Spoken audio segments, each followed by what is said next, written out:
we should be learning, unlearning, and relearning. We think since we are in HR, we have hands-on. So we have handled trade unions. We have done negotiations.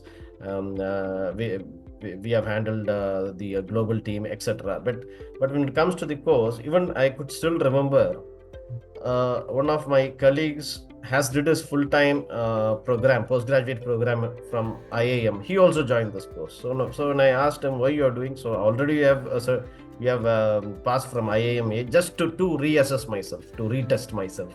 So that was his answer. So this is one program which makes us to stay relevant. If we think that we know everything, then the learning stops there.